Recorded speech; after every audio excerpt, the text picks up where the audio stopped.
ഏറ്റവും ബഹുമാന്യയായ മന്ത്രി ശ്രീമതി ബിന്ദു കൃഷ്ണ, നമുക്കേറെ പ്രിയപ്പെട്ട Shri George Onakkoor sir, award ജേതാക്കളായ ശ്രീ സുഭാഷ് ചന്ദ്രൻ, ഡോക്ടർ തങ്കം സുബ്രഹ്മണ്യൻ, പ്രിയപ്പെട്ട ഡോക്ടർ ജ്യോതി ദേവ്, നമ്മുടെ ബഹുമാന്യയായ ശ്രീമതി സീതാലക്ഷ്മി കേശവദേവ്, ഈ ട്രസ്റ്റിൻ്റെ ഭാരവാഹികളെ, അംഗങ്ങളെ, പ്രിയപ്പെട്ടവർ, 22ാമത് കേശവദേവ് പുരസ്കാരങ്ങൾ നൽകാനുള്ള നിയോഗമാണ് എനിക്കുണ്ടായിരിക്കുന്നത്. ഞാൻ നിറഞ്ഞ സന്തോഷത്തോടു കൂടിയാണ് ഇത് ചെയ്യുന്നത്. ശ്രീ ജ്യോതിദേവിയുടെ സൂചിപ്പിച്ചതുപോലെ ഞാൻ പ്രതിനിധാനം ചെയ്യുന്ന പറവൂരിൽ ജനിച്ചു വളർന്ന ഒരു മനുഷ്യൻ, ഒരു ധിക്കാരിയായി കേരള സമൂഹത്തിൽ നിലനിന്നിരുന്ന വ്യവസ്ഥാപിത സമ്പ്രദായങ്ങളെ മുഴുവൻ ചോദ്യം ചെയ്ത് ആ കാലഘട്ടത്തിൽ നിലനിന്നിരുന്ന കാര്യങ്ങളെ മുഴുവൻ അതിശക്തിയായി എതിർത്ത് ഉയർന്നു വന്ന ഒരു എഴുത്തുകാരൻ. എല്ലാ എഴുത്തുകാരുടെയും വഴിയിലൂടെ നമ്മൾ നോക്കുമ്പോൾ അവിടെ വേറിട്ട് നിൽക്കുന്ന ഒരാളായിട്ടാണ് എല്ലാ മലയാളിയും ശ്രീ കേശവദേവനെ കാണുന്നത്. അദ്ദേഹം ആരുടെ കൂടെയായിരുന്നു? പാർശ്വവൽക്കരിക്കപ്പെട്ട ജനവിഭാഗങ്ങളുടെ കൂടെയായിരുന്നു. സമൂഹത്തിൽ ഏറ്റവും കൂടുതൽ ദുരിതമനുഭവിച്ചിരുന്ന സാധാരണ മനുഷ്യരുടെ കൂടെയായിരുന്നു. അവരുടെ സങ്കടങ്ങൾ, അവരുടെ ദുഃഖം, അവരുടെ പ്രയാസങ്ങൾ, അവരുടെ ദാരിദ്ര്യം, അവരുടെ കഷ്ടപ്പാടുകൾ, അതെല്ലാം കാണുമ്പോൾ കണ്ണ് നിറഞ്ഞിരുന്ന ഒരാളായിരുന്നു അദ്ദേഹം. അവരെക്കുറിച്ചാണ് അദ്ദേഹം മുഴുവൻ എഴുതിയത്. ഓടയിൽ നിന്നും അയൽക്കാരും റിക്ഷാക്കാരനും എല്ലാം എല്ലാ പ്രധാനപ്പെട്ട കൃതികളിലെയും കഥാപാത്രങ്ങൾ ഈ സമൂഹത്തിലെ ഏറ്റവും സാധാരണ മനുഷ്യരെക്കുറിച്ചായിരുന്നു. സാധാരണ എഴുത്തിൻ്റെ വഴിയിൽ നിന്നും വേറിട്ട് സഞ്ചരിച്ച് തൻ്റെ മനസ്സിൽ ഉണ്ടായിരുന്ന അമർഷവും പ്രതിഷേധവും ദേഷ്യവും എതിർപ്പും എല്ലാം തൻ്റെ കഥാപാത്രങ്ങളിലൂടെ, തൻ്റെ കഥകളിലൂടെ അദ്ദേഹം ആവിഷ്കരിക്കാൻ ശ്രമിച്ചു എന്നുള്ളതാണ്. എതിർപ്പെന്നുള്ള ആത്മകഥ തന്നെ എത്ര ആത്മാർത്ഥതയുള്ള ഒരു ആത്മകഥയാണ്. പലരും ആത്മകഥയും ജീവചരിത്രങ്ങളും എല്ലാം എഴുതുമ്പോൾ ഒരുപാട് കാര്യങ്ങൾ മറന്നു പോവുകയും അപ്രിയങ്ങളായ കാര്യങ്ങൾ മറന്നു പോവുകയും ചില കാര്യങ്ങൾ കൂട്ടിച്ചേർക്കുകയും ചെയ്യും, ഇല്ലാത്ത കാര്യങ്ങൾ. ഈ മനുഷ്യൻ സത്യസന്ധമായിട്ടാണ് തൻ്റെ ആത്മകഥ എഴുതിയത്. എതിർപ്പ് അതിൽ ഞാൻ ഇങ്ങനെ എഴുതിക്കൊണ്ടേയിരിക്കുകയാണ്. ചിലരിങ്ങനെ എഴുതാൻ വേണ്ടി എഴുതും, ചിലർക്ക് എഴുതാതിരിക്കാൻ നിവൃത്തിയില്ലാത്തത് കൊണ്ട് എഴുതും. ഞാൻ അങ്ങനെ എഴുതാതിരിക്കാൻ ഒരു നിവൃത്തിയും ഇല്ലാത്തത് കൊണ്ടാണ് ഞാൻ എഴുതുന്നത് എന്ന് വ്യക്തമായി പറഞ്ഞ ഒരാൾ. ആ എതിർപ്പ് എന്ന് പറയുന്നത് സമൂഹത്തിൽ നിലനിന്നിരുന്ന സമ്പ്രദായങ്ങളോടുള്ള എതിർപ്പുകളായിരുന്നു എപ്പോഴും. തൻ്റെ അമ്മ കഠിനാധ്വാനം ചെയ്ത് കഷ്ടപ്പെടുന്നത് കാണുമ്പോൾ കണ്ണീര് വന്നിരുന്നൊരു മകനായിരുന്നു. എല്ലാവരും അത് വായിക്കുമ്പോൾ എല്ലാവരുടെയും അമ്മമാരെ കുറിച്ച് ഓർക്കും. എത്രമാത്രം കഷ്ടപ്പെട്ടാണ്, ത്യാഗങ്ങൾ സഹിച്ചാണ് അമ്മമാർ കുഞ്ഞുങ്ങളെ വളർത്തുന്നത്. തൊട്ടിൽ കെട്ടി, താരാട്ടുപാടി, കുഞ്ഞി കൈ വളരുന്നോ കാല് വളരുന്നോ എന്ന് നോക്കി വളർത്തിയെടുത്ത് വലുതാവുമ്പോൾ മക്കൾ തനിക്ക് ജന്മം നൽകിയതിൻ്റെ പേരിൽ അമ്മയെ കൊല്ലുന്നൊരു കാലത്താണ് നമ്മൾ ജീവിക്കുന്നത് എന്ന് നമ്മൾ ആലോചിക്കണം. അപ്പോൾ സ്വന്തം അമ്മയെക്കുറിച്ച് എപ്പോഴും പറയുമ്പോൾ കണ്ണ് നിറയുകയും അമ്മയെക്കുറിച്ച് ഓർക്കുകയും അമ്മയുടെ സങ്കടങ്ങൾ ഓർക്കുകയും ചെയ്യുന്ന ഒരാൾ. ആ എതിർപ്പിൻ്റെ ശബ്ദം അദ്ദേഹം കേരളത്തിൻ്റെ സാഹിത്യ മണ്ഡലത്തിലൂടെ, പൊതുമണ്ഡലത്തിലൂടെ ഉയർത്തി. അത് നിത്യജീവിതത്തിലും അതുണ്ടായിരുന്നു. തനിക്കിഷ്ടപ്പെട്ട പ്രത്യയശാസ്ത്രങ്ങളോട് യോജിപ്പുണ്ടായിരുന്നു. ഹിന്ദുമതത്തിലെ സംവിധാനങ്ങളോട് പോരടിച്ചു. അന്ന് നിലനിന്നിരുന്ന ആ യാഥാസ്ഥിതികതയെ അതിശക്തമായി എതിർത്തു ആര്യസമാജത്തിൽ ചേർന്നു. പക്ഷേ അദ്ദേഹത്തിന് ചിലർക്ക് കോംപ്രമൈസ് ചെയ്യാൻ പറ്റില്ല. ഒരിടത്ത് പോയാൽ നമ്മൾ കുറേ തളർന്നു കഴിയുമ്പോൾ നമ്മൾ അറിയാതെ പല മനുഷ്യരും കോംപ്രമൈസ് ചെയ്യും, വിട്ടുവീഴ്ചകൾ ചെയ്യും. അങ്ങനെ ഒന്നിനോടും വിട്ടുവീഴ്ച ചെയ്യാൻ പറ്റാത്ത ഒരാളായിരുന്നു അദ്ദേഹം. ആര്യസമാജത്തിൽ നിന്നും അദ്ദേഹം പുറത്തു വന്നു. പിന്നെ കമ്മ്യൂണിസ്റ്റ് പാർട്ടിയിൽ ചേർന്നു. കമ്മ്യൂണിസ്റ്റ് പാർട്ടിയോടും അതിൻ്റെ ആശയങ്ങളോടും ആഭിമുഖ്യം ഉണ്ടായിരുന്നു. പക്ഷേ അതിൽ നിലനിന്നിരുന്ന പ്രവണതകളെ ചോദ്യം ചെയ്ത് അതിൽ നിന്ന് പുറത്തുപോയി. ആ എതിർപ്പിൻ്റെ നിഷേധി എന്നാണല്ലോ നമ്മൾ എതിർക്കുന്നവരെ വിളിക്കുന്നത്, അല്ലെങ്കിൽ അഹങ്കാരി എന്ന് നമ്മൾ പേരിട്ട് വിളിക്കും. ആത്മവിശ്വാസത്തോടു കൂടി സമൂഹത്തിൽ കാണുന്ന തെറ്റായ പ്രവണതകളെ ചോദ്യം ചെയ്യുന്നവർ നമ്മുടെ മുമ്പിൽ ധിക്കാരികളും നിഷേധികളും ഒക്കെയാണ്. അങ്ങനെയാണ് അവരെ നമ്മളെല്ലാം ചിത്രീകരിക്കുന്നത്.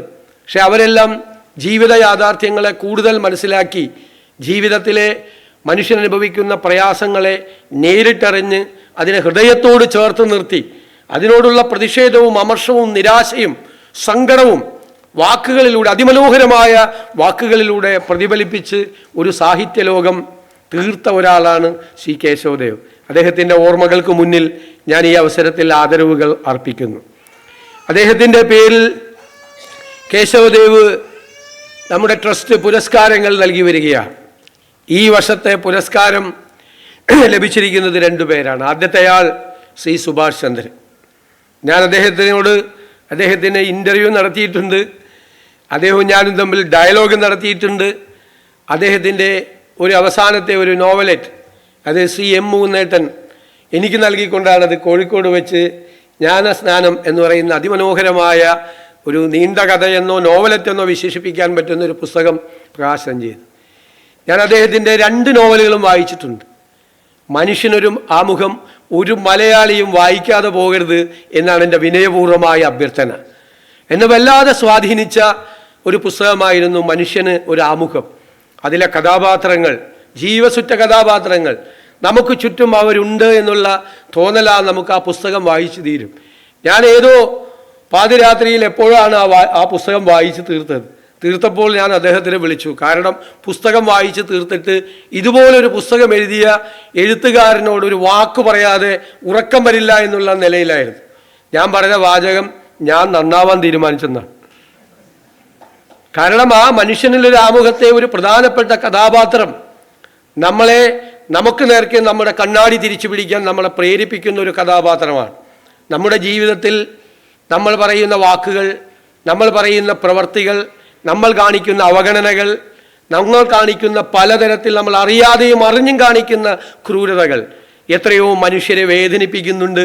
നമ്മുടെ ചുറ്റുപാടുകളും നിൽക്കുന്ന മനുഷ്യരെ വേദനിപ്പിക്കുന്നുണ്ട് എന്നാണ് ആ കഥാപാത്രം നമ്മളോട് പറയുന്നത്. വളരെ രസകരമായ മുഹൂർത്തങ്ങൾ, നമ്മളെ മനസ്സിൽ എന്നും ഓർത്തു വയ്ക്കാൻ കഴിയുന്ന മുഹൂർത്തങ്ങൾ, ഹൃദയത്തിൽ സൂക്ഷിച്ചു വയ്ക്കാൻ കഴിയുന്ന മുഹൂർത്തങ്ങൾ ആ പുസ്തകത്തിലുണ്ട്. രണ്ടാമത്തെ നോവൽ സമുദ്രശിലയാണ്. സമുദ്രശിലയും വ്യത്യസ്തതകൾ ഉള്ള ഒരു പുസ്തകമാണ്.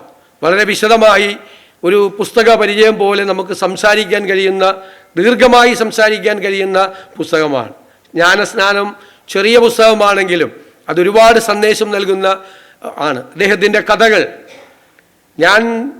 നമ്മളെല്ലാം MTയെ വായിച്ചു വളർന്ന തലമുറയിൽപ്പെട്ട ആളുകളാണ് നമ്മളെല്ലാം MTയെ ഇഷ്ടപ്പെട്ടത് MT സൃഷ്ടിച്ച കഥാപാത്രങ്ങൾ, സാമൂഹ്യ അന്തരീക്ഷങ്ങൾ, അതുപോലെ ഭാഷ, അതിമനോഹരമായ ഭാഷ. ഞാനതുകൊണ്ടാണ് അന്ന് പറഞ്ഞത്, നമ്മൾ ഇഷ്ടപ്പെട്ടു പോകുന്ന, നമ്മൾ ആരാധിച്ചു പോകുന്ന ഒരു ഭാഷയുടെ ഉടമയാണ് ശ്രീ സുഭാഷ് ചന്ദ്രൻ എന്ന് ഞാൻ വളരെ അഭിമാനത്തോടു കൂടി പരാമർശിക്കാൻ ആഗ്രഹിക്കുന്നു. ഒരു വായനക്കാരൻ എന്നുള്ള നിലയിൽ ഞാൻ സുഭാഷ് ചന്ദ്രൻ്റെ ആരാധകനാണ് എന്ന് പറയാൻ എനിക്ക് വലിയ സന്തോഷമുണ്ട്. അദ്ദേഹം കൂടുതൽ എഴുതണം, ഇനിയും കൂടുതൽ എഴുതാൻ അദ്ദേഹത്തിന് കഴിയും. ഞാൻ കരുതുന്നത് അദ്ദേഹം എഴുതുന്ന കഥകളിലെ, നോവലുകളിലെ കഥാപാത്രങ്ങളുമായും അതിലെ മുഹൂർത്തങ്ങളുമായും നിരന്തരമായി സംവദിച്ച് സംഘർഷത്തിൻ്റെ വല്ലാത്ത മേഖലകളിലേക്ക് പോകുന്ന ഒരാൾ കൂടിയാണ് സുഭാഷ് ചന്ദ്രൻ.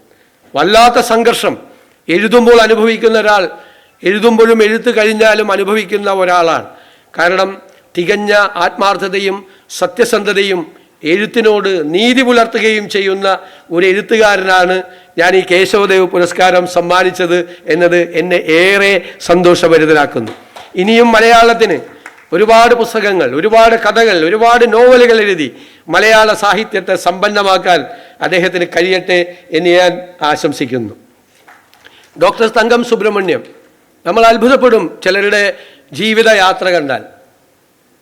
അവർക്ക് വേണമെങ്കിൽ ഒരുപാട് പണം സമ്പാദിച്ച് ഒരു നല്ല ഡോക്ടറായി ഇനിയും ഒരുപാട് പേഷ്യൻസിനെ ചികിത്സിച്ച് കുറേ കൂടെ പണം സമ്പാദിച്ച് ജീവിക്കാമായിരുന്നു.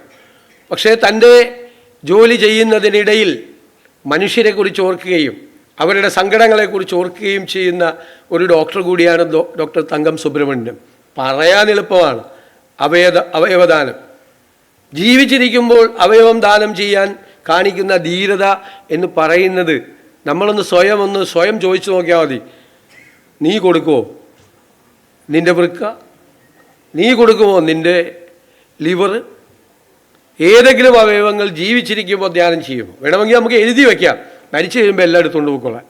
അതുപോലും എഴുതി വയ്ക്കുമ്പോൾ അത് സങ്കല്പിച്ച് മരിച്ചു കഴിഞ്ഞ് ആ ടേബിളിൽ കിടക്കുമ്പോൾ അത് എടുത്തുകൊണ്ട് പോകുന്നത്, അത് കീറി മുറിച്ച് ആ അവയവങ്ങൾ എടുത്തുകൊണ്ട് പോകുന്നത് പേടിച്ച് എഴുതി വെച്ചത് മാറ്റിവെച്ച ആളുകളെക്കുറിച്ച് എനിക്കറിയാം. എന്നോട് തന്നെ, അതായത് ഇത് മരിച്ചു കഴിയുമ്പോൾ ഇത് എടുത്തുകൊണ്ട് പോകുന്നത് ഒന്ന് വിഷ്വലൈസ് ചെയ്തൊന്ന് സങ്കല്പിച്ച്, ദൈവമേ അത് വേണ്ട എന്ന് കരുതിയത് മാറ്റിവെക്കുന്ന ആളുകൾ എഴുതി കൊടുത്തത്, പ്രതിജ്ഞ എഴുതി കൊടുക്കുമല്ലോ, അതൊക്കെ ഒപ്പിട്ട് കൊടുക്കും മരിച്ചു കഴിഞ്ഞിട്ടെന്ന്. അങ്ങനെയുള്ള ആളുകൾ ജീവിക്കുന്ന നമ്മുടെ നാട്ടിൽ ജീവിച്ചിരിക്കുമ്പോൾ അത് കൊടുക്കാൻ തയ്യാറായി നിൽക്കുന്ന ആളാണ്. യമനിലും അഫ്ഗാനിസ്ഥാനിലും പോയിട്ട് യുദ്ധ സംഘർഷങ്ങളുള്ള ആ ഭൂമിയിൽ പോയി അവിടെ നിന്നൊരു ഡോക്ടറുടെ ജോലി ചെയ്യാൻ ധൈര്യം കാട്ടിയ ഒരാളാണ് എന്നത് എന്നെ ഏറെ അത്ഭുതപ്പെടുത്തുന്നു. അങ്ങനെ ഒരാൾ നമ്മുടെ ഇടയിലുണ്ട് എന്നത് വലിയൊരു കാര്യമാണ്. മറ്റുള്ളവരെക്കുറിച്ച് ചിന്തിക്കുക, അവരുടെ സങ്കടങ്ങളെക്കുറിച്ച് ചിന്തിക്കുക. ഒരു അവയവത്തിന് വേണ്ടി കാത്തിരിക്കുന്ന എത്രയോ പേർ, ഒരു കിഡ്നി മാറ്റിവെക്കാൻ, ഒരു ലിവർ മാറ്റിവെക്കാൻ കാത്തിരിക്കുന്ന എത്രയോ മനുഷ്യർ, ജീവിതത്തിലേക്ക് മടങ്ങി വരാൻ കാത്തിരിക്കുന്ന എത്രയോ നിസ്വരായ സാധാരണക്കാരായ മനുഷ്യരുള്ള ഒരു നാട്ടിലാണ് ഈ സമൂഹത്തിന് മുഴുവൻ മാതൃക കാണിച്ചുകൊണ്ട് ഡോക്ടർ തങ്കം സുബ്രഹ്മണ്യം വെളിച്ചം വിതറിക്കൊണ്ട് നമ്മുടെ മുമ്പിലൂടെ നടക്കുന്നത്. നമ്മൾ നടക്കുന്ന വഴികളിലെ അന്ധകാരമുള്ള ഈ വഴികളിൽ ഇതൊരു വെളിച്ചമായിട്ടാണ് ഡോക്ടർ തങ്കം സുബ്രഹ്മണ്യം നിൽക്കുന്നത്. എൻ്റെ ഈ ദിവസം വളരെ സമ്പന്നമായി എന്ന് ഞാൻ കരുതുന്നു. വലിയ രണ്ട് മനുഷ്യർക്ക്, വലിയൊരു മനുഷ്യൻ്റെ നാമധേയത്തിലുള്ള അവാർഡുകൾ നൽകാനുള്ള, ഞാൻ ആദ്യം സൂചിപ്പിച്ചതുപോലുള്ള ദൈവനിയോഗമായി ഞാനിതിനെ കണ്ടുകൊണ്ട് ഈ പുരസ്കാരങ്ങൾ അവർക്ക് രണ്ടുപേർക്കും സമർപ്പിച്ചതായി അറിയിച്ചുകൊണ്ട് ഞാൻ ഈ സമ്മേളനം, ഈ അവാർഡ് ദാന സമ്മേളനം ഉദ്ഘാടനം ചെയ്തതായി അറിയിക്കുന്നു. നന്ദി.